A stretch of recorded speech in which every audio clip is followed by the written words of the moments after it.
Sir, you have been in the field of content acquisition and localization for the last 20 odd years. Could you share your experience? Well, last 20 years has witnessed a huge changeover in media and entertainment sector. Earlier, content was restricted to either theaters, mostly single screens, or private television players, and DVD with limited supply chain.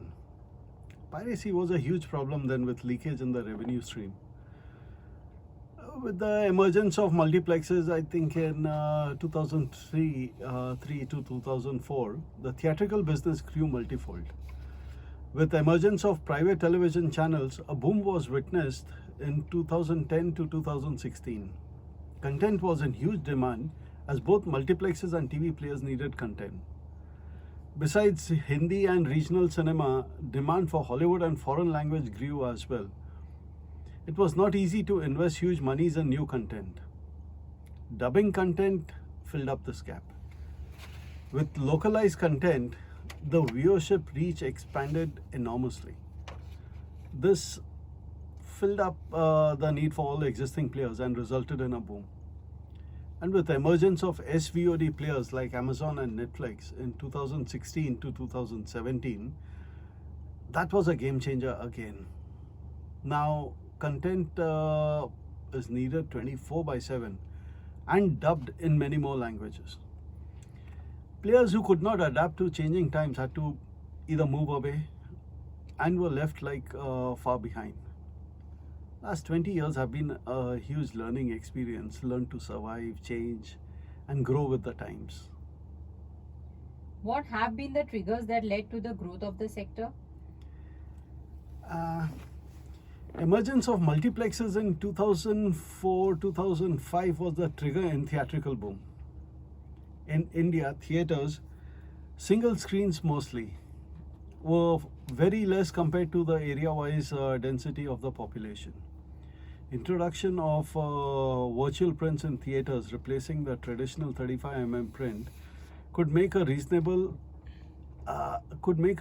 affordable and help go wide on the release day itself.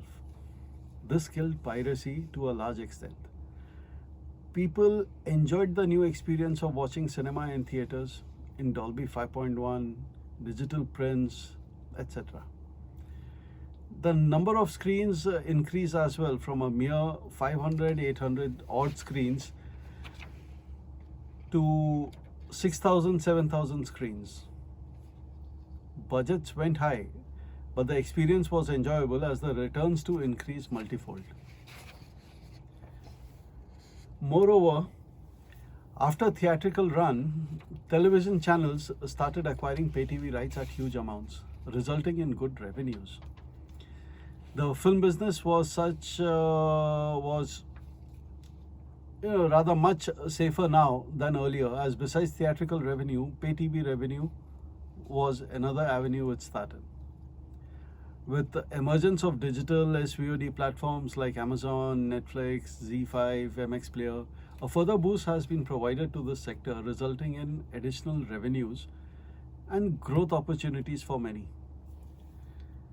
Earlier, TV serials were produced for a few TV channels, but now with a few TV channels, and growth was limited to whoever could break in with these channels. But now with the emergence of digital platforms, web series and films for the web have created huge opportunities for talented content developers and makers. Due to this, the demand for content and localized content has grown multifold as well. Due to localization, the language barriers have been overcome, resulting in attracting more eyeballs, viewers from across India and the world.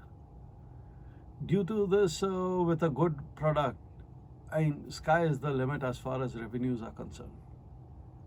What are your views on the overall growth prospects of the sector over the next 5 years? Entertainment is going to witness a huge growth in the next 5 years. There is a huge demand for content and localization of content. The recent pandemic too has proved that entertainment industry, and specifically production, acquisition, localization of content, is one sector which would keep up the boom. Though theatrical business did suffer a loss due to the pandemic, the digital format television and SVOD streaming covered up for it. Producers, in fact, as such, did not suffer much of a loss during the pandemic, as the content was streamed on digital platforms and got in revenue, replacing the traditional theatrical window, though partially. All kind of content is being localized in English, Hindi, Tamil, Telugu, Marathi, Kannada, Bangla, many international languages as well. I feel this sector would grow tremendously at more than 500 to 1,000% times, than what it exists now. What would be the triggers that will propel this growth? Well, again, digital platforms, emergence of more multiplex screens will propel this growth. If I can give you an example, China has more than 50,000 plus screens, whereas India has only 5,000 to 7,000 screens. Looking at our population and love for cinema and entertainment, there is immense scope for growth. Digital platforms are booming and would consolidate with much better content, pushing up subscription and subscribers. They need new content 24/7, which would be huge volumes of new creation. Emergence of transactional video on demand, TVOD, is an interesting development as well, which will encourage your theater at home concept to view new and old content for a transactional fee. Is that you buy a ticket online and book your show at the comfort of your home and watch it in your living room. Well, this content will have to be localized in various Indian languages for India and international languages for a worldwide reach and consumption. I mean, you have to think global. This game changer will be the propeller for the growth in the next 5 years. Could you provide a breakup of revenues between your two verticals, and which of the two has better prospects in terms of growth and profitability? Both the verticals go hand in hand. Localization would be 50 to 65% of revenue compared to production acquisition, which would be 50 to 35%. This would occasionally change as per demand and when or if you have a sleeper hit in your project. If you have a sleeper hit project in your content kitty. Acquisition or production of content, though this will provide you a huge top line, bottom line will be a bit foxy between 10 to 12% unless you have a sleeper hit with awesome content produced.